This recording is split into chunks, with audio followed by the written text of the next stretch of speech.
ಅಲೆಮಾರಿ ಜನಾಂಗದ ಅಧ್ಯಯನದ ಜಿಲ್ಲಾ ಪ್ರವಾಸದಲ್ಲಿ ವಿಜಯನಗರ ಜಿಲ್ಲೆಗೆ ಭೇಟಿ ನೀಡಿದ ರಾಜ್ಯ ಅಲೆಮಾರಿ ಅರೆ ಅಲೆಮಾರಿ ಅಭಿವೃದ್ಧಿ ನಿಗಮದ ಅಧ್ಯಕ್ಷ ಕೆ ರವೀಂದ್ರ ಶೆಟ್ಟಿ ಉಳಿದೊಟ್ಟು ವಿಜಯನಗರದ ಚಪ್ಪರದಹಳ್ಳಿ ಮತ್ತು ಹಗರಿಬೊಮ್ಮನಹಳ್ಳಿಗೆ ಭೇಟಿ ನೀಡಿ ಅಲ್ಲಿಯ ಜನರ ಸಮಸ್ಯೆಗಳಿಗೆ ಸ್ಪಂದಿಸಿದರು.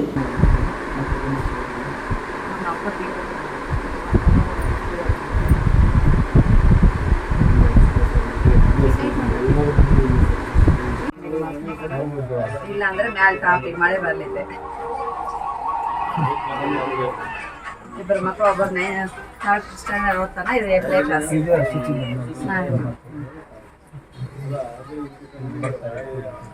ಇಲ್ಲಿ ಬಾಳ ಬರೋದಕ್ಕೆ ಜಾಗನ ಇಲ್ಲದಕ್ಕೆ ಸ್ವಲ್ಪ ಅಷ್ಟಕ್ಕಷ್ಟು ಇಸ್ಕೊಬೇಕಾಗುತ್ತೆ.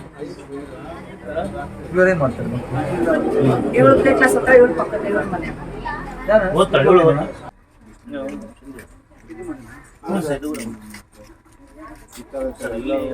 ಎರಡು ಕುಟುಂಬ ಇಷ್ಟು ಜಾಗದಲ್ಲಿ ಈಗ ಈ ಜಾಗ ನಿಮ್ಮ ಹೆಸರಲ್ಲಿದೆಯಾ? ಬೇರೆ ಬಾಡಿಗೆ ಹೇಳಿದ್ರೆ ನಾವು ಇಲ್ಲ ಸ್ವಂತನೇ ಅಂದ್ರೆ ಅವ್ರು ನಾವು ಕಲ್ತಾ ಇದೀವಿ, ಅವ್ರದ್ದು ನಮ್ದು ಅವ್ರ ಹೆಸರಲ್ಲಿದೆಯಾ? ಈಗ ಬಗ್ಗೆ ಆಮೇಲೆ ಉಡಾ ಅಧ್ಯಕ್ಷರಿಗೆ ನಾವು ಖುದ್ದಾಗಿ ಎಲ್ಲ ಸಮಾಜಗಳು ಕೊಟ್ಟಿದ್ವಿ. ಯಾರು ಇವ್ರು ಇದಾರಲ್ಲ ಅಸುಜೀರೆ ಸರ್ ಕೂಡ ಹೋದ ವರ್ಷನೇ ಇಲ್ಲ ನಾವು ನಿಮಗೆ ವ್ಯವಸ್ಥೆ ಮಾಡ್ತೀವಿ ಅಂತ ಹೇಳಿದ್ರು. ಇಲ್ಲಿ ಪಕ್ಕದಲ್ಲಿ ಒಂದು 5-6 ಕುಟುಂಬ ಸರ್, ಅದು ಕೂಡ ಇಷ್ಟ ಐತೆ. ಪಕ್ಕದಲ್ಲಿ ಏನು ಖಾಲಿ ಜಾಗ ಸರ್ ಅವ್ರು ಕೇಳಿದ ಸರ್ಕಾರ ಜಾಗ ಎಲ್ಲಿ ಐತಪ್ಪ ಅಂತ ನಮ್ಗೆ ಅಂದ್ರೆ ನಾವು ಒಂದು ಬಾರಿ ಕಂದಾಯ ಇಲಾಖೆಗೆ ನಾವು ನೀನು ಅಯ್ಯಪ್ಪ ಒಂದು ಕೆಲಸ ಮಾಡು, ತಹಸೀಲ್ದಾರ್ ಕೂತ್ಕೊಂಡು ಒಂದು ಸ್ಕೆಚ್ ತಗೋ. ಇರ್ತಕ್ಕಂಥ ಬಹಳ ಕಡು ಬಡವರು ತುಂಬಾ ಚಿಕ್ಕ ಚಿಕ್ಕ ಜಾಗದಲ್ಲಿ ಒಂದೊಂದು 10x20 ಇಲ್ಲಾಂದ್ರೆ 10x10 3 ಕುಟುಂಬ 2 ಕುಟುಂಬ ಜೀವನ ಮಾಡ್ತಕ್ಕಂಥ ನಮ್ಮ ಸಮಾಜದವರು ದಯವಿಟ್ಟು ನಮ್ಮ ನಿಗಮದಲ್ಲಿರ್ತಕ್ಕಂಥ ತುಂಬಾನೇ ಶ್ರಮವಹಿಸಿ ಕಾರ್ಯ ಮಾಡ್ತಕ್ಕಂಥ ನಮ್ಮ ರವೀಂದ್ರ ಶೆಟ್ಟಿ ಸರ್ ಒಂದು ಮನವಿ ಏನಂದ್ರೆ, ನಮ್ಮ ಒಂದು ಸಮಾಜಕ್ಕೆ ಇಲ್ಲಿ ಒಂದು 2 ಎಕರೆ ಜಮೀನನ್ನು ಸರ್ಕಾರದ ವತಿಯಿಂದ ಕೊಡಿಸಿ, ನಿವೇಶಗಳನ್ನು ಕೊಡಿಸಿ, ಮನೆಗಳು ಮಾಡಿಕೊಟ್ರೆ ಜೀವನ ಪರ್ಯಂತ ತಮ್ಮ ಹೆಸರಳ್ಳಿ ಇಲ್ಲಿರ್ತಕ್ಕಂಥ ಎಲ್ಲಾ ಜನಾಂಗದವರು ನಾವು ಬದುಕ್ತೀವಿ ಅಂತ ಹೇಳಿ ತಮ್ಮಲ್ಲಿ ಮನವಿ ಮಾಡ್ತಿದ್ದೀವಿ. ಚಪ್ಪರದಹಳ್ಳಿಯಲ್ಲಿ ಜೋಗಿ ಸಮಾಜದ 10 ಮನೆಗಳಿದ್ದು ಆರ್ಥಿಕವಾಗಿ ಎಲ್ಲರೂ ತೀರಾ ಹಿಂದುಳಿದಿದ್ದು, ಒಂದೊಂದು ಮನೆಯವರದು ಒಂದೊಂದು ಕತೆ ವ್ಯಥೆ ಎಲ್ಲವನ್ನು ಸಾವಧಾನವಾಗಿ ಆಲಿಸಿದ ಅಧ್ಯಕ್ಷರು ನಿಗಮದ ವತಿಯಿಂದ ಏನೇನು ಸಹಾಯ ಒದಗಿಸಬಹುದು ಎಂಬುದರ ಕುರಿತು ಸ್ಥಳೀಯ ಮುಖಂಡರೊಂದಿಗೆ ಚರ್ಚಿಸಿದರು. ಸರ್ ಅಂದ್ರೆ ಈಗ ಇವ್ರು ತಾತನ ಮಕ್ಕಳು ಮೊಮ್ಮಕ್ಕಳು ಎಲ್ಲ ಸೇರಿದ್ರೆ ಒಂದು 40 ಜನ ಇದ್ರೆ 5 ಜನ ಮೇಲಿದೆ ಹೆಂಗ್ ಡಿವೈಡ್ ಆಗ್ತದೆ ಸರ್? 5 ಜನ ಮೇಲಿದ್ದಾರೆ ಮತ್ತೆ ಏನ್ ಮಾಡಿದ್ರೆ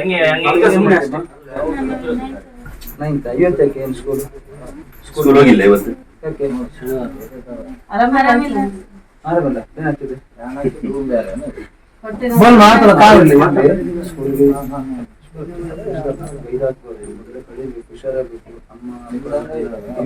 ಕಷ್ಟಪಟ್ಟು ನಿಮ್ಮನ್ನು ಓದಿ ಸರ್.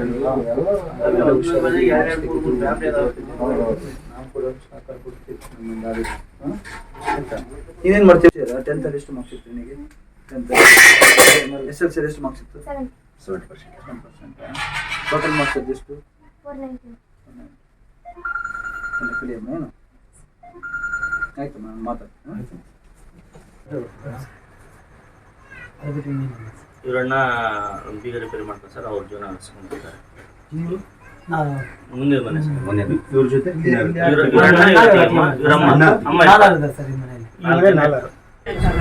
ಕುಟುಂಬ ಮಗ ಇರ್ತಾನೆ, ಅವರು ಸೊಸೆ ಮಕ್ಕಳು ಇದ್ದಾರೆ. ಒಂದು ನಾವು ಅಂಗಡಿದೇವನಿ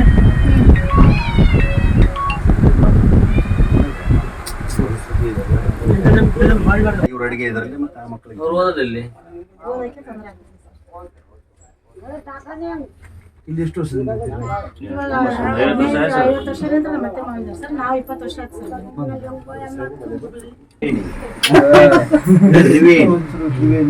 ನೀವೇನು ಸಂಘ ಆಗ್ಬೇಕು. ಚಳಿಗೆ ಹೆಂಗ ಬಚ್ಕೊಂತಾರ? ಮಳೆ ಮೂವರು ಬಂದ್ರೆ ನೀರು ಹೆಣ್ಮಕ್ಳು ಅದಾರ ಸರ್, ಬಂದ್ರೆ ಹಂಗೆ ಹೋಗ್ಬಿಡ್ತಾರೆ ಬಂದು ಮಾತಾಡಿ. 3 ಜನ ಹೆಣ್ಮಕ್ಳು ಇದ್ರೆ ಅವರು ಇಲ್ಲಿ ಇರಕ್ಕಾಗಲ್ಲ. ಹಾ. ಇನ್ನೇನ್ ಜಾಗ ಸಾಲಲ್ಲ. ನಾವು ಮಳೆ ಬಂತಂದ್ರೆ ಎದ್ದು ಕುತ್ಕೊಂಡ್ಬಿಡ್ತೀವಲ್ಲ. ಈಗ ನಿನ್ನೆ ರಾತ್ರಿ ಹೇಳಿದ್ರು ಸರ್, ರೂಮ್ ಅಲ್ಲಿ ಒಂದೆರಡು ರೂಮ್ ಕೀ ಲಾಕ್ ಮಾಡಿ ಇವ್ರದ್ದು ಹೊರಗೆ ಒಂದು ರೂಮ್ ಕೀ ಲಾಕ್ ಆಗಿದೆ ಸರ್. ಅದೇ ಮಳಿಗಳು ಕುಡಿತಾರೆ. ಅದೇ ಹೇಳಿದ್ರಲ್ಲ. ಹಾ ಸರ್, ಇವ್ರದ್ದು ಆಗಿದೆ ಸರ್. ಅದ್ಯಾರು ಸಂಬಂಧಪಟ್ಟರು ಅವ್ರದ್ದು ಅದು ಫೋನ್ ನಂಬರ್ actually ಏನಂದ್ರೆ ಕಲ್ಪನೆ. ಅಲ್ಲಿ MLA ಗೆ ಹೇಳಿದ್ರು ಸರ್, ಅವ್ರ ಆದ್ರೆ ಮಾತ್ರ ಮುನ್ಸಿಪಾಲಿಟಿ ಕೇಳ್ತಾರೆ, ಕೇಳಲ್ಲ. ಇವ್ರು ಏನಂದ್ರೆ 40-50 ವರ್ಷದಿಂದ ಅಲ್ಲಿ ಮಾಡ್ತಾರೆ ಇವರು. ಇದೇ ಊರಾಗ ಹುಟ್ಟಿ ಇದೇ ಊರಾಗ ಅಲ್ಲಿ ವ್ಯಾಪಾರ ಮಾಡಿದ್ದಾರೆ ಇವ್ರು. ಇಲ್ಲ ನೀವು ಬೇರೆ ಕೊಟ್ಟಿದ್ದೀರಿ ವ್ಯಾಪಾರ ಮಾಡೋದು ಅಂತ ಹೇಳಿ ಇವ್ರು ಅಲ್ಲೇ ಜಾಸ್ತಿ ಅಂಗಡಿ ಇವ್ರಿಗೆ ಕೊಟ್ಟಿಲ್ಲ ಸರ್. ಇವ್ರದ್ದು ಇಲ್ಲಿ ಬಂದಾಗ ಕಮಿಷನರ್ ಬಂದಾಗ ಹೋಗುದು ನಮ್ಮ ಮತ್ತೆ ತಿಳ್ಕೊಂಡಿದ್ರು, ಅಲ್ಲಿಗೆ ಹೋಗಿದ್ವಿ ಅವ್ರು ಹೋಗಿಲ್ಲ ಸರ್ ಅವತ್ತು.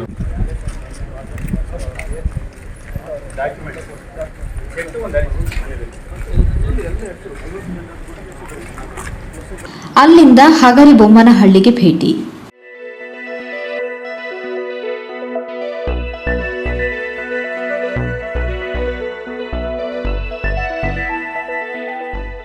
ಚಂಡಮಾರುತದ ಪ್ರಭಾವದಿಂದ ಕಳೆದ ಬಾರಿಯ ಮಳೆಗೆ ಮನೆಯ ತಗಡು ಶೀಟಿನ ಮೇಲ್ಛಾವಣಿ ಹಾರಿ ಹೋಗಿ ಬದುಕು ಗಾಳಿಗೊಡ್ಡಿದಾಗ ಇವರ ದೂರವಾಣಿ ಕರೆ ಸ್ಪಂದಿಸಿ ರವೀಂದ್ರ ಶೆಟ್ಟಿಯವರು ಸಮೀಪದ ಪಾಪುಸ್ವಾಮಿ ಸರ್ಕಾರಿ ಶಾಲೆಯಲ್ಲಿ ಇವರಿಗೆ ತಾತ್ಕಾಲಿಕ ತಂಗುವ ವ್ಯವಸ್ಥೆ ಕಲ್ಪಿಸಿದ್ದರು. ಈ ಒಂದು ಸಹಾಯಕ್ಕೆ ಆಭಾರಿಯಾದ ಅಲೆಮಾರಿ ಸಮುದಾಯದ ಬೈಲ್ ಪತ್ತಾರ್ ಜನಾಂಗದ ಮಂದಿ ರವೀಂದ್ರ ಶೆಟ್ಟರ ಆಗಮನಕ್ಕಾಗಿ ಕಾತರದಿಂದ ನಿರೀಕ್ಷೆಯಲ್ಲಿದ್ದರು. ತಮಗೆ ಕಷ್ಟ ಕಾಲದಲ್ಲಿ ಸ್ಪಂದಿಸಿದ ಅಧ್ಯಕ್ಷರಿಗೆ ತೀರಾ ಹೃದಯಸ್ಪರ್ಶಿಯಾಗಿ ಸ್ವಾಗತಿಸಿ ಅಭಿನಂದಿಸಿದ ಬೈಲ್ ಪತ್ತಾರ್ ಜನಾಂಗದವರು ತಾವಿರುವ ಸ್ಥಳ, ಅದರ ಹಕ್ಕುಪತ್ರವನ್ನು ಸರಿಪಡಿಸಿ ತಮಗೊಂದು ಭದ್ರ ನೆಲೆ ಕಲ್ಪಿಸಿಕೊಡುವಂತೆ ಅಲವತ್ತುಕೊಂಡರು. ಏನಾದ್ರು ಇತ್ತು ಅಂದ್ರೆ ಸರ್ಕಾರ ಏನ್ ಕ್ರಮ ತಗೊಂಡ್ರು ಅದಕ್ಕೆ ನಾವು ಭದ್ರ ಆಗಿರ್ತೀವಿ. ಇರಾಕ್ ಒಂದ್ ಸೂರ್ ಕೊಡ್ಲಿ ಅವ್ರು. ನಮ್ಮ ಅಭಿಪ್ರಾಯ ಇಷ್ಟ ಐತ್ ನೋಡಿ ಸರ್. ಒಂದ್ ಕುಟುಂಬದಲ್ಲಿ 3, 4, 5 ಅಂತ ಹೇಳ್ತಾರಲ್ಲ, ನಾವು ಆ ತರ ಬರ್ದ ಕೊಡ್ತೀವಿ. ಬೇಕಾದ್ರೆ ಬಾಂಡ್ ಮೇಲೆ ಬರ್ಕೊಡ್ರಿ ಅಂದ್ರೆ ಮೊದ್ಲ ಒಂದ್ ಬರ್ಕೊಟ್ಟಿವಿ. ಗಂಡ ಹೆಂಡತಿ ಮಗ ಇರ್ತಾನ ಸರ್, ಮದುವೆ ಆಗ್ಬಿಡ್ತಾನೆ, ಅವ್ನ ಹೆಂಡತಿ ಕಡೆಗೆ ಬೇರೆ ಹೋಗ್ತಾನೆ. ಒಂದ ಮನೆ ಕೊಟ್ಟಾಗ ಅವ್ನು ಎಲ್ಲಿರ್ಬೇಕು, ಇವನ್ ತಂದೆ ತಾಯಿ ಇರ್ಬೇಕು. ತಂದೆ ತಾಯಿ ಹೊರಗಡೆ ಹಾಕಿ ಅವ್ನು ಇರ್ಬೇಕ, ಇಲ್ಲ ಮಕ್ಕಳ ಹೊರಗೆ ಹಾಕಿ ತಂದೆ ತಾಯಿ ಇರ್ಬೇಕು. ತಂದೆ ಮಗ ಆಗ್ತಾರಲ್ಲ ಈ ತರ ಪೂರ್ತಿ ಹುಡುಕಿದ್ರ ಸರ್. ರವಿ ಅವ್ರ ಜೊತೆಗೆ ರವಿ ಅವ್ರದ್ದು ಇನ್ನೂ ಒಂದು 2 ರಿಂದ 3 ಮನೆಗಳು ಇದ್ದಾರ ಹಾಕಿರೋದ್ ಬಿಟ್ರೆ ಉಳಿಕೆದ್ರೆಲ್ಲ ನಿಜವಾದ ಫಲಾನುಭವಿಗಳ ಸರ್ ಇಲ್ಲಿರೋದು. ಆಧಾರ್ ಕಾರ್ಡ್ ಅಲ್ಲಮ್ಮ, ಈಗ ಹೇಳಕ ನಮಗ ನಿಶ್ಚಯಾಗತ್ತ ಇವರೇ ಹೇಳ್ಬೇಕಲ್ಲ, ಇವ್ರಿಗೆ ಬಿಡ್ರಿ ಅಂತ ಹೇಳ್ತಾರೆ. ಕರ್ನಾಟಕದಲ್ಲ, ಇಡೀ ಭಾರತದಾಗ ನಮ್ದು ಏನ್ ಆಸ್ತಿ ಇದ್ರೆ ಸರ್ಕಾರದಿಂದ ಹ್ಯಾಂಡ್ ಓವರ್ ತಗೋಬಹುದು. ಒಂದ್ ವೇಳೆ ಇದ್ದು ನಾವು ಸ್ಥಳೀಯ ಕಂದಾಯ ಮತ್ತು ಪಂಚಾಯತ್ ಅಧಿಕಾರಿಗಳನ್ನು ಸ್ಥಳಕ್ಕೆ ಕರೆಸಿ ಜಾಗದ ಕುರಿತಾಗಿ ಪರಿಶೀಲಿಸಿದಾಗ ಬೈಲ್ಪತ್ತಾರ್ ಜನಾಂಗದವರು ಇರುವ ಸ್ಥಳ ಸುಮಾರು 3 ಎಕರೆಯಷ್ಟಿದ್ದು ಇದು ರಸ್ತೆ ಪರಂಬೋಕು ಎಂದು ಮೀಸಲಿರುವ ಜಾಗ ಎಂಬ ವಿವರಣೆ ಅಧಿಕಾರಿಗಳಿಂದ ದೊರೆಯಿತು. ಎಷ್ಟು ರಸ್ತೆ ಬೇಕು ನಿಮಗೆ? ಇರ್ಲಿ, ನಾವು ಮಂಗಳೂರಿನಲ್ಲಿ ರಸ್ತೆ ಪರಂಬೋಕು ಬಂದದನ್ನ PWD ಅವರ ಹತ್ರ ಇದು ಮಾಡಿ ನಾವು ಫುಲ್ ಬಿಲ್ಡಿಂಗ್ ಮಾಡಿದ್ದೇವೆ 4 ಕೋಟಿ. ಎಲ್ಲಿ ರಸ್ತೆ, ಎಷ್ಟು ರಸ್ತೆ ಬೇಕು ನಿಮ್ಗೆ ಹೋಗ್ಲಿಕ್ಕೆ? ತಹಶೀಲ್ದಾರ್ ಎಷ್ಟು ರಸ್ತೆ ಬೇಕು ಅವರಿಗೆ ಹೋಗ್ಬೇಕು ಅಂತ? ಎಷ್ಟುವರೆಗೆ ಬರ್ಬೋದು ರಸ್ತೆ? ಇಲ್ಲಿ ಎಷ್ಟು ಜಾಗ ಉಂಟು ಹೇಳಿ ನನಗೆ? ಅಲ್ಲ, ನಿಮ್ಮ FMB ಅಲ್ಲಿ ಎಷ್ಟು ಜಾಗ ಉಂಟು? 3 ಎಕರೆ 9 ಸೆಂಟ್ಸ್ ಜಾಗ ರಸ್ತೆಗೆ ಬೇಕಾ? ಆಗ್ಲಿ, ಹೋಗ್ಲಿ. ಎಷ್ಟು ರಸ್ತೆಗೆ ಎಷ್ಟು ಬೇಕು ಅಷ್ಟೇಗೆ ಇರಿ. ಬಾಕಿ ಜಾಗವನ್ನು ಇವರು ಕೊಡಿ, ಹಂಚಿಕೆ ಮಾಡಿ. ಅದು ಏನು ಒಂದು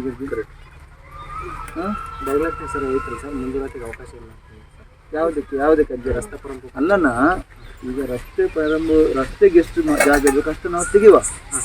ಉಳಿಕೆಯನ್ನು ಕೊಡ್ಬೋದಲ್ಲ. 3 ಎಕರೆ ಕೂಡ ರಸ್ತೆಗೆ ಬೇಕು ಅಂತ ಇಲ್ಲಲ್ಲ. ಎಲ್ಲಿ ಮಾರ್ಕ್ ಮಾಡಿದ್ದಾರೆ, ಎಲ್ಲಿ ಅಳತೆ ಮಾಡಿದ್ದಾರೆ? ತೋರಿಸಿ ನನಗೆ. ನಮಸ್ತೆ ಮೇಡಮ್. ಈಗ ಏನು ಗೊತ್ತಾ, ಈ ಒಂದು ಜಾಗದಲ್ಲಿ ನಾನು ಏನು ಹತ್ರ ಈಗ ಮಾತನಾಡಿದಾಗ ಅವರು ಹೇಳ್ತಾರೆ ಅದು ಪರಂಬೋಕು ಜಾಗಕ್ಕೆ ಬೇಕು, ನಮ್ಮ ರಸ್ತೆಗೆ ಇದಾಗ್ತದೆ ಅಂತ. 3 ಎಕರೆ ಸಮಥಿಂಗ್ ಜಾಗ ಇಲ್ಲಿದೆ. ನಮಗೆ ಇಲ್ಲಿ ಎಷ್ಟು ಮನೆಗಳಿರೋದು ಅಮ್ಮ? 30 ಒಳಗೆ ಮನೆ ಇರೋದು ಅವರದ್ದು. ಅವರಿಗೇನು ದೊಡ್ಡ ಬಂಗ್ಲೆ ನಾವು ಕಟ್ಟಿಕೊಡ್ಬೇಕು ಅಂತಿಲ್ಲ.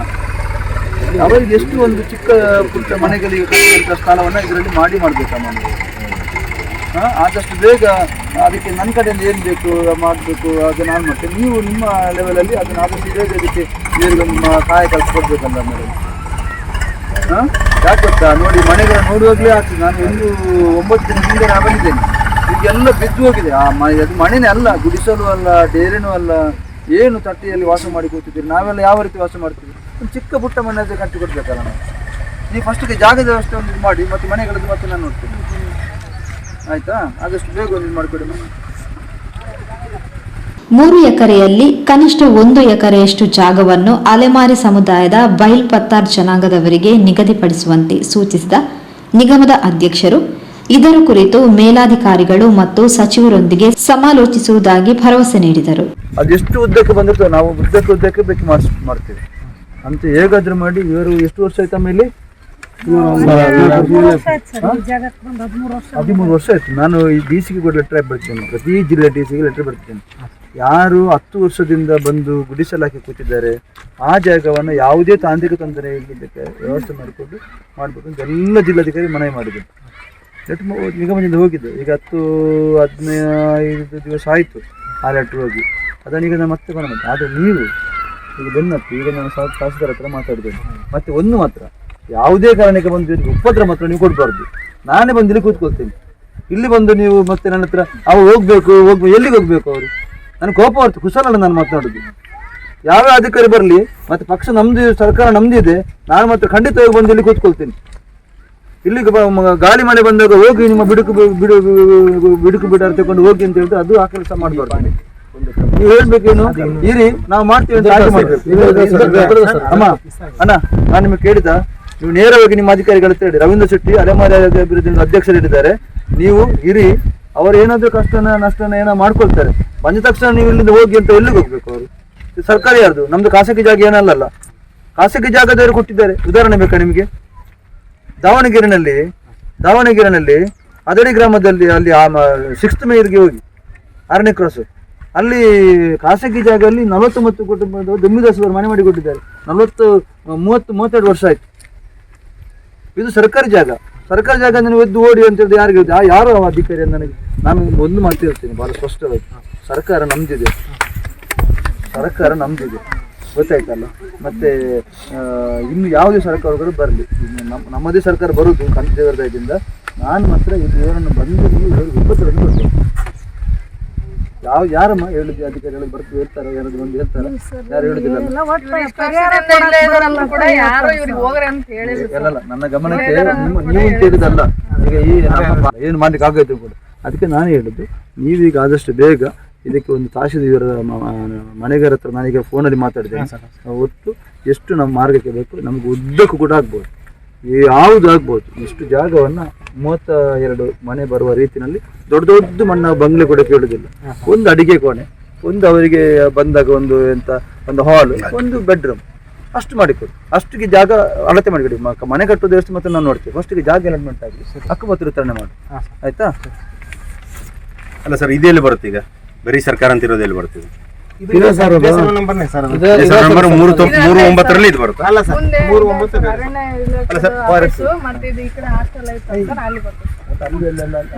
ನಾನು ಹೇಳುದು, ಇವರದ್ದು ಈಗ ಟೆಂಟ್ ಹಾಕಿದಾರಲ್ಲ, ಈ ಟೆಂಟ್ ಹಾಕಿದಕ್ಕೆ ಮಾರ್ಗದ ಒಂದು ಬಿಟ್ಟು ಆದಷ್ಟು ಉದ್ದ ಕೂಡ ಆಗ್ಬೋದು ನಮ್ಗೆ. ನಾನು ಹೇಳಿದ್ದೇನಲ್ಲ, 1 ಎಕರೆ 30 ಸೆಂಟ್.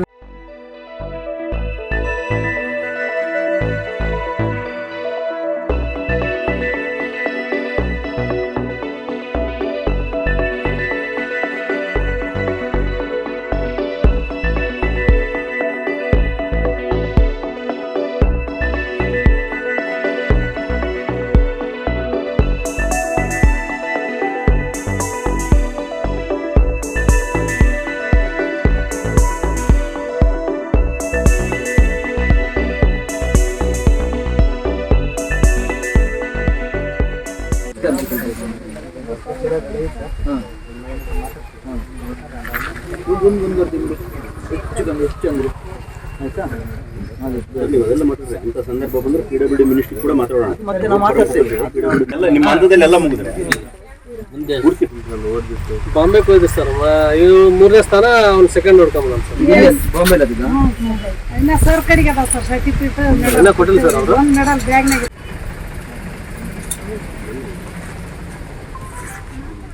ಯಾವ್ದ್ರಲ್ಲಿ ಸಿಕ್ಕಿದ್ದು? ಅಲ್ಲಿಯ ಮನೆಗಳನ್ನು ಪರಿಶೀಲಿಸಿ ಅವರ ಮನೆ ರಿಪೇರಿ, ವಾಸ್ತವ್ಯದ ಅನುಕೂಲಕ್ಕೆ ಸರ್ಕಾರದಿಂದ ದೊರೆಯುವ ಸೌಲಭ್ಯಗಳನ್ನು ಒದಗಿಸಿಕೊಡುವಂತೆ ಸ್ಥಳೀಯ ಮುಖಂಡರಿಗೆ ಸೂಚಿಸಿದರು. ಮಾತಾಡಿದ್ರೆ ಈಗ ನಾನು ಯಾವಾಗ ಮಾತಾಡಿದೆ, ನಾನು ಬೇಸರದಲ್ಲಿ ಮಾತಾಡಿದೆ. ಈ ರೀತಿಯಾದ ನಾವು ಮುಂದುವರಿದಂಥ ಸಮಾಜದಲ್ಲಿ ಈ ರೀತಿಯ ಮನೆ ಕಟ್ಟಿಕೊಂಡು ನಾವು ಇಲ್ಲಿ ಇದ್ದೇವೆ ಅಂತಿದೆ, ನಮಗೆ ಅದು ಸರಿಯಲ್ಲ. ಆವಾಗ ನಾವೇನು ಮಾಡೋದು?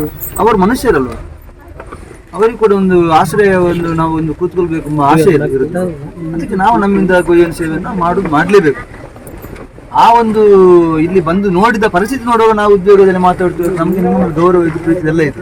ನಾನು ಹೇಳುವಂಥದ್ದು ನಿಮ್ಮ ಹತ್ರ ವಿನಂತಿ ಮಾಡೋದು, ಈಗಲೂ ಕೂಡ ಇವರಿಗೆ ಆ ಮಾರ್ಗಕ್ಕೆ ಜಾಗ ಎಷ್ಟು ಉಂಟು, ಆ ಮಾರ್ಗದ ಜಾಗವನ್ನು ಬಿಟ್ಟು ಉಳಿಕೆ ಜಾಗವನ್ನು ಯಾವ ರೀತಿ 25 ಮನೆಗಳು ಕಟ್ಟಲಿಕ್ಕೆ ಜಾಗ ಬೇಕು ಅದನ್ನು ಒಂದು ಸರ್ವೆ ಮಾಡಿ ಮಾಡಿಸ್ಕೊಡ್ತೀವಿ. ಪಾಪ ಹೆಣ್ಣು ಮಗಳು ಎಷ್ಟು ಪ್ರತಿಭಾನ್ವಿತರು. ಮೊನ್ನೆ ನಾನು ಬಂದಾಗ ಈ ಸರಿ 665ರಲ್ಲಿ 625ರಲ್ಲಿ 625 ಆಯ್ತಾ, ಬಂದು ನಾನು ಇಲ್ಲಿ ಬರ್ತೀನಿ ಸನ್ಮಾನ ಮಾಡ್ಲಿಕ್ಕೆ. ಯಾರೆಲ್ಲ ಎಷ್ಟು ಜನ ಇದ್ದೀರಿ? 10th ನವರು ಇಬ್ರು ಕೂಡ ಎಲ್ಲ ಮಾರ್ಕ್ಸ್ ತಗೊಳ್ಬೇಕು ಏನಾ ಮೇಡಮ್ ಅವರೇ. ಸರ್ ನಿಮ್ಮೊಂದು ಸಾಹೇಬರಿಗೆ ಈ ಮನೆಗಳದು ಇದು ಯಾವುದು ವಿಷಯ ಅವ್ರಿಗೆ ಬರೋದೇ ಇಲ್ಲ. ಅವರು ಒಂದು ನಿಗಮದ ಅಧ್ಯಕ್ಷರು, ಬಟ್ ಅವ್ರೇನಂದ್ರೆ ಅಲೆಮಾರಿ ಜನಾಂಗದವರು ಕೂಡ. ಬಟ್ ಆ ಒಂದು ಸಮಾಜವನ್ನು ಇದು ಮಾಡಬೇಕು, ಆ ಒಂದು ಸಮಾಜಕ್ಕೆ ಒಂದು ಇದು ಕೊಡಬೇಕು ಅನ್ನೋದೇ ಅವ್ರ ಉದ್ದೇಶ. ನಿಗಮದ ಕೆಲಸ ಮಾತ್ರ ಮಾಡ್ಬೋದು ಅವರು, ಏನಂದ್ರೆ ಆ ಲೋನ್ ಬರೋದು, ಅದನ್ನು ಕೊಡೋದು, ಅರಿವು ಶಿಕ್ಷಣದಲ್ಲಿ ಲೋನ್ ಕೊಡೋದು ಅಷ್ಟು ಮಾಡಿ ಕೂಡ್ಬೋದು. ಬಟ್ ಅವ್ರು ಕೊಡ್ತಾ ಇಲ್ಲ. ಎಲ್ಲ ಕಡೆ ಆ ಸಮಸ್ಯೆಗಳೇನಾದ್ರು ನೋಡ್ತೀವಿ. ಅವ್ರ ಜೊತೆ ನೀವು ಒಂದು ಸ್ವಲ್ಪ ಕೈ ಜೋಡಿಸಿ.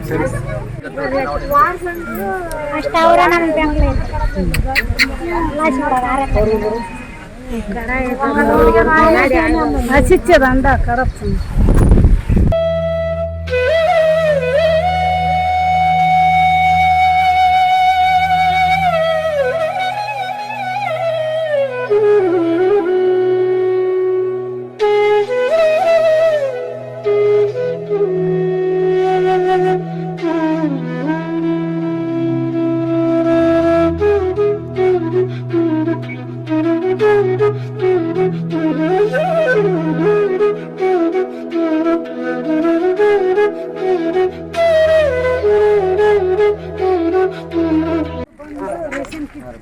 ಸ್ವಲ್ಪ ಹೆಚ್ಚು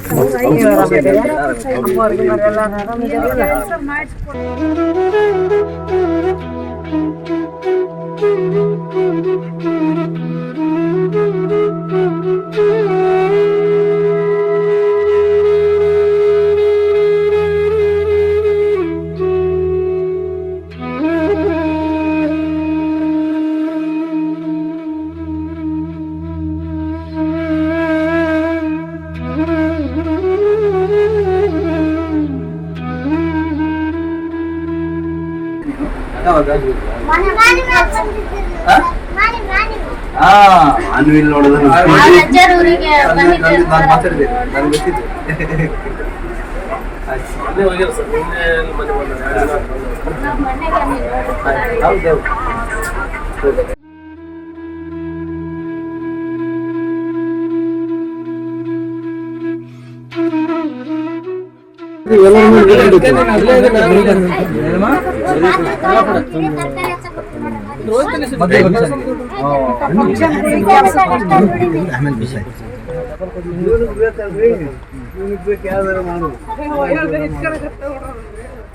ಪ್ಲಾನ್ ಹಾಕಿದ್ರು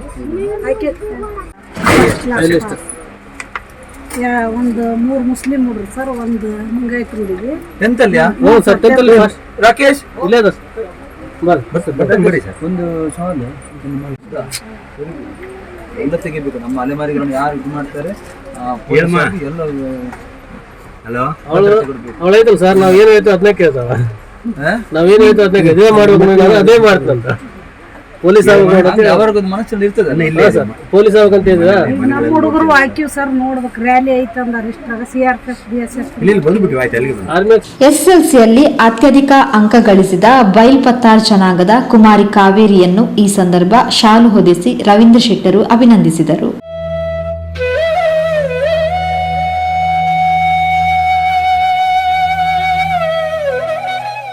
ಪಾಪುಸ್ವಾಮಿ ಸರ್ಕಾರಿ ಶಾಲಾ ಮುಖ್ಯೋಪಾಧ್ಯಾಯರು ನಾಗಪ್ಪ ಬೈಲ್ಪತ್ತಾರ್ ಜನಾಂಗದ ಕುರಿತು ತಮ್ಮ ಅನಿಸಿಕೆಗಳನ್ನು ವ್ಯಕ್ತಪಡಿಸಿ ಕಾವೇರಿಯನ್ನು ಅಭಿನಂದಿಸಿದರು. ಮಕ್ಕಳೇ, ಅದರಲ್ಲೂ ನಮ್ಮ ಶಾಲೆಯಲ್ಲಿ ಓದ್ತಕ್ಕಂಥ ವಿದ್ಯಾರ್ಥಿಗಳು, ನನ್ನ ಶಾಲೆಯಲ್ಲಿ ಓದ್ತಕ್ಕಂಥ ಎಲ್ಲ ಬೈಲ್ಪತ್ತಾರ್ ಮಕ್ಕಳು ಇಲ್ಲಿವರೆಗೂ ಎಲ್ಲರೂ 10ನೇ ತರಗತಿಯಲ್ಲಿ ಉತ್ತೀರ್ಣರಾಗಿದ್ದಾರೆ. ಅದರಲ್ಲೂ ನಮ್ಮ ಬೈಲ್ಪತ್ತಾರ್ ಕಾಳಪ್ಪ ಅವನು ಪಾಸ್ ಆಗ ಒಂದು ಸ್ಟೇಜ್ನಲ್ಲಿ ಇರಲಿಲ್ಲ. ಸಾಕಷ್ಟು ಪ್ರಯತ್ನ ಪಟ್ಟು ಅವನ್ನ ಈ ಸಲ ಪಾಸ್ ಮಾಡಿದ್ವಿ. ಅದೇ ರೀತಿಯಾಗಿ ಅನೇಕ ವಿದ್ಯಾರ್ಥಿಗಳು ಅತ್ಯಂತ ಬುದ್ಧಿವಂತರು ನಮ್ಮ ಬೈಲ್ಪತ್ತಾರ ಮಕ್ಕಳಿದ್ದಾರೆ. ಇದೆಲ್ಲ ಒಂದು ಸಾಧನೆ ಮಾಡಬೇಕು. ಬಹಳಷ್ಟು ಪೋಷಕರು ನಿಮ್ಮ ಮಕ್ಕಳನ್ನ ಶಾಲೆಗೆ ಕಳಿಸ್ತಾ ಇಲ್ಲ. ವಿದ್ಯೆ ಬಹಳಷ್ಟು ಮುಖ್ಯವಾಗಿರ್ತಕ್ಕಂಥದ್ದು. ದುಡ್ಡೇ ದೊಡ್ಡಪ್ಪ, ವಿದ್ಯೆ ಅವರಪ್ಪ ಅನ್ನೋ ಹಾಗೆ ನೀವು ಏನು ಬರೀ ಈ ಪ್ಲಾಸ್ಟಿಕ್ ಹಾಕೊಂಡು ಜೀವನ ಮಾಡ್ತಕ್ಕಂಥದ್ದನ್ನು ನಿಮ್ಮ ಕಾಲಕ್ಕೆ ಹೋಗಲಿ, ಎಲ್ಲ ಬಿಟ್ಬಿಡ್ರಿ, ಸಾಕು, ನೀವು ಮಾಡ್ಕೊಳ್ರಿ. ನಿಮ್ಮ ವೃತ್ತಿ ಅದು ಬಂದ್ಬಿಡತ್ತಿ. ನೀವು ಅದೇನು ಮಾಡೋಕ್ಕಾಗಲ್ಲ, ನೀವು ವಯಸ್ಸಾದವರು. ಆದರೆ ಏನು ಮಕ್ಕಳೆಲ್ಲ ಅದರಲ್ಲ, ಸಣ್ಣ ಸಣ್ಣ ಮಕ್ಕಳು, ಪ್ರತಿಯೊಂದು ವಿದ್ಯಾರ್ಥಿಗಳು ನೀವೆಲ್ಲ ಶಾಲೆ ಕಳಿಸ್ಬೇಕು. ಅಂಗನವಾಡಿ ಕೇಂದ್ರ ಇದೆ, ಪ್ರಾಥಮಿಕ ಶಾಲೆ ಇದೆ, ನನ್ನ ಶಾಲೆ ಇದೆ. ಏನು ಭಾಳ ಅತ್ಯಂತ ಕಡಿಮೆ ಖರ್ಚಿನಲ್ಲಿ ಎಲ್ಲ ಓದು, ಬಟ್ಟೆ, ಬುಕ್ಕ, ಸೈಕಲ್, ಬಿಸಿ ಊಟ, ಹಾಲು ಪ್ರತಿಯೊಂದನ್ನು ಕೊಡ್ತೀವಿ. ನೋಡಿ, ನಾವು ಯಾರಿಗೂ ಕೊಡಲ್ಲ, ಉಳಿದಿರ್ತಕ್ಕಂಥದ್ದು ಎಲ್ಲದನ್ನು ನಿಮಗೆ ನಾವೆಲ್ಲ ಮದುವೆ ಪ್ರತಿಯೊಬ್ಬ ಪೋಷಕರಿಗೆ ಎಷ್ಟು ಉಳಿದಿರ್ತದೆ ಅದೆಲ್ಲವನ್ನೂ ಕೊಡ್ತೀವಿ. ಎಲ್ಲ ಸದುಪಯೋಗಪಡಿಸಬೇಕು. ನೋಡಿ, ಈಗ ನಿಮ್ಮ ಜಿಲ್ಲಾ ರಾಜ್ಯಾಧ್ಯಕ್ಷರು ಬಂದಿದ್ದಾರೆ. ಯಾಕೆ ಬಂದಾರ ಅವರು? ಬರೀ ನಾನಷ್ಟೇ ಬೆಳಿಬಾರ್ದು, ನನ್ನ ಜೊತೆಗೆ ನನ್ನ ಜನಾಂಗದವರು, ಸಮಾಜದವರು ಎಲ್ಲರೂ ಬೆಳಿಲಿ ಅಂತಕ್ಕಂಥ ಉದ್ದೇಶದಿಂದ ಇಲ್ಲಿವರೆಗೂ ನಿಮ್ಮನ್ನು ಹುಡುಕಿ ಬಂದಿದ್ದಾರೆ. ಅದಕ್ಕೆ ನೀವು ಒಂದು ಚಪ್ಪಾಳೆ ತಡಬೇಕು ಅಧ್ಯಕ್ಷರಿಗೆ. ಸದಾ ನಿಮ್ಮ ಜೊತೆಗೆ ಇರ್ತಾರೆ, ಅವರು ನಿಮ್ಮ ಹಿಂದೆ ಇರ್ತಾರೆ. ನೀವು ಎಷ್ಟು ಮೇಲ್ಮಟ್ಟಕ್ಕೆ ಹೋಗ್ತೀರಿ ಅದಕ್ಕೆ ಹಿಂದೆ ಪುಷ್ಟಿದಾಯಕವಾಗಿ ಎಲ್ಲ ಆರ್ಥಿಕವಾಗಿ ಸಹಾಯ ಮಾಡ್ತಾ ಅವರು ಒಂದು ಉನ್ನತ ಸ್ಥಾನಕ್ಕೆ ಹೋಗೋವರೆಗೆ ನಿಮ್ಮ ಹಿಂದೆ ಇರ್ತಾರೆ. ಹಾಗಾಗಿ ಅವರಿಗೆ ಸಹಕಾರ ಕೊಡ್ತಾ, ಅವ್ರ ಹಿಂದೆಲೆ ಅವ್ರಿಗೆ ಸಪೋರ್ಟ್ ಮಾಡ್ತಾ ಪ್ರತಿಯೊಬ್ಬ ಪೋಷಕರು ಮಕ್ಕಳ ಬಗ್ಗೆ ಕಳಕಳಿ ಇರಲಿ ಅಂತ ಹೇಳ್ತಾ ಒಂದೆರಡು ಮಾತುಗಳು. ಸರ್, ಇಲ್ಲಿ ಬಂದಾಗ್ರಿ ನಾವು ಹಾವು ಚೋಳು ಅಂಥದ್ರಲ್ಲಿ ಬಂದಾಗ ಮಕ್ಕಳಿಗಾಗಿ ಅಡುಗೆ ಮಾಡಿಸೋದ್ರಾಗ ನಮ್ಗೆ ಹೆಚ್ಚಾಗಿ ಅಡುಗೆ ಮಾಡಿಸಿ 2 ಬಕೆಟ್ ಅನ್ನ ಕಳಿಸಿದ್ರೆ ಅದನ್ನೇ ಉಂಡು 1 ವರ್ಷದ ಜೀವನ ಮಾಡೀವ್ರಿ. ಮೊನ್ನೆ ಕೂಡ ಮಳೆ ಗಾಳಿಗೆ ಹೋದಾಗ ರೂಮ್ ಬೀಗ ತೆಗಿಯಕ್ಕೆ ಬಂದು ಅವ್ರ ಆರೋಗ್ಯ ಸರಿ ಇಲ್ಲ ಅಂದ್ರೂ ಕೂಡ ನಮ್ಮ ಜೊತೆಗೆ ನಿಂತು 8:30-9 ಗಂಟೆವರೆಗೆ ಇದ್ದು ನಮ್ಗೆ ರೂಮ್ ಕೊಟ್ಟು ಹೋಗಿದ್ದಾರೆ. ನಮ್ಮ ಜೊತೆಗೆ ಯಾವಾಗಲೇ ಅದಾಗ ಗಾಡಿ ಹೊಡ್ಯಾಕೆ ಕೊಡೋದಿಲ್ಲ, ಕೈಯೆಲ್ಲ ಸುಟ್ಕೊಂಡು ಅದ್ರಾಗ ನಾನು ಮಳೆಯಲ್ಲೇ ಗಾಡಿ ತಗೊಂಡು ಬಂದು ಬೀಗ ತೆಗೆದು ನಿಮಗೆಲ್ಲ ವ್ಯವಸ್ಥೆ ಮಾಡಿದೆ. ಕೂಡ ಅಷ್ಟೇ ಒಳ್ಳೆಯ ರೀತಿಯಿಂದ ಶಾಲೆ ನೋಡ್ಕೊಂಡು ನಿಮ್ದಂತ ಶಾಲೆ ಹೇಳ್ಬಿಟ್ಟಿದ್ದೆ ನಾನು. ಅವು ತಾನೇ ಎಲ್ಲರಿಗೂ ನಮ್ದಲ್ಲ, ಶಾಲೆ ನಿಮ್ಮದು, ಕಾಯ್ತಕ್ಕಂಥದ್ದೆಲ್ಲ ನಿಮ್ಮದೇ, ಜವಾಬ್ದಾರಿ ತಗೊಳ್ತಕ್ಕಂಥದ್ದು ನಿಮ್ಮದೇ.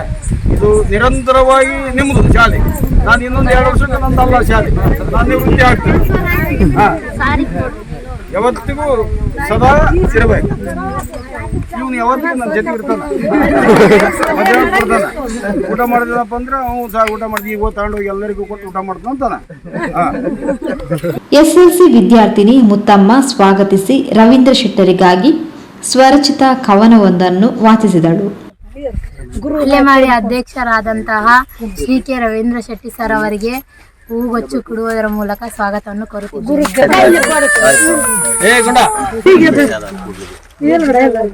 ಅನ್ವೇಷ್ ಯಾದವ್ ಕೂಡ್ಲಿಗಿ ಅವರಿಗೆ ಹೂಗುಚ್ಚು ಕೊಡುವುದರ ಮೂಲಕ ಸ್ವಾಗತವನ್ನು ಕೋರುತ್ತಿದ್ದೇನೆ. ವಿಷ್ಣು ಮಲ್ಲಿಕಾರ್ಜುನ ಆಚಾರ್ಯರಿಗೆ ಚೈತ್ರವನ್ನು ಹೂಗುಚ್ಚು ಕೊಡುವುದರ ಮೂಲಕ ಸ್ವಾಗತವನ್ನು ಕೋರುತ್ತಿದ್ದೇನೆ. ಮಹೇಶ್ ವಿಲೋಚಕರಾದಂತಹ ಕುಶಲ ಅವರು ಹೂಗುಚ್ಚು ಕೊಡುವುದರ ಮೂಲಕ ಸ್ವಾಗತವನ್ನು ಕೋರುತ್ತಿದ್ದೇನೆ. ರಾಕೇಶ್ ಸರ್ ಆದಂತಹ ಹೂಗುಚ್ಚು ಕೊಡುವುದರ ಮೂಲಕ ಸ್ವಾಗತವನ್ನು ಗಣೇಶನ ಸಾಂಗನ್ನು ಆಡುತ್ತೇವೆ. ಗಣನಾಯಕಾಯ ಗಣದೈವತಾಯ ಗಣಾಧೀಶಾಯ ಧೀಮಹಿ ಗುಣಶರೀರಾಯ ಗುಣಮಂಡಿತಾಯ ಗಣೇಶಾನಾಯ ಧೀಮಹಿ ಗುಣಾಧೀಶಾಯ ಗುಣಪ್ರವಿಷ್ಣಾಯ ಧೀಮಹಿ ಏಕದಂತಾಯ ವಕ್ರತುಂಡಾಯ ಗೌರೀತನಯಾಯ ಧೀಮಹಿ ಗಜೇಶಾನಾಯ ಬಾಲಚಂದ್ರಾಯ ಶ್ರೀಗಣೇಶಾಯ ಧೀಮಹಿ ಶ್ರೀಗಣೇಶಾಯ ಧೀಮಹಿ ಶ್ರೀಗಣೇಶಾಯ ಧೀಮಹಿ. ಅನ್ನ ನೀಡೋ ರೈತರನ್ನು ಮರೆಯದಿರೋಣ. ಗಡಿ ಕಾಯುವ ಯೋಧರನ್ನು ಗೌರವಿಸೋಣ. ನಮಗೆ ವಿದ್ಯೆ ನೀಡುವ ಗುರುಗಳನ್ನು ಪ್ರೀತಿಸೋಣ. ಅಲೆಮಾರಿಗಳಿಗೆ ಬೆಳಕು ತೋರುವ ಶ್ರೀ ಕೆ ರವೀಂದ್ರ ಶೆಟ್ಟಿ ಸರ್ ಅವರನ್ನು ಪೂಜಿಸೋಣ. ದೇವರಾಜು ಅರಸು ಅಭಿವೃದ್ಧಿ ನಿಗಮದ ಸಹಾಯಕ ಅಭಿವೃದ್ಧಿ ಅಧಿಕಾರಿ ಭೀಮಪ್ಪ, ಹೊರ ಸಂಪನ್ಮೂಲ ಅಧಿಕಾರಿ ರಾಘವೇಂದ್ರ, ಸ್ಥಳೀಯ ಗೊಲ್ಲ ಸಮಾಜದ ಮುಖಂಡ ಹನುಮೇಶ್, ವಿಶ್ವಕರ್ಮ ಅಭಿವೃದ್ಧಿ ನಿಗಮದ ನಿರ್ದೇಶಕ ಮಲ್ಲಿಕಾರ್ಜುನ ಆಚಾರ್, ಜೋಗಿ ಸಮಾಜದ ಅಧ್ಯಕ್ಷ ರಮೇಶ್, ಕಾರ್ಯದರ್ಶಿ ಅಯ್ಯಪ್ಪಸ್ವಾಮಿ, ಬೈಲ್ಪತ್ತಾರ್ ಸಮಾಜದ ಅಧ್ಯಕ್ಷ ಹನುಮಂತಪ್ಪ ಬೈಲ್ಪತ್ತಾರ್, ಹಗರಿಬೊಮ್ಮನಹಳ್ಳಿ ಗ್ರಾಮ ಲೆಕ್ಕಾಧಿಕಾರಿ ಮಹೇಶ್ ಕಲ್ಲಹಳ್ಳಿ, ನೇತ್ರಾವತಿ, ವೀರಣ್ಣ, ತಿಪ್ಪೇಸ್ವಾಮಿ, ವೆಂಕಪ್ಪ ಮುಂತಾದವರು ಜೊತೆಗಿದ್ದರು.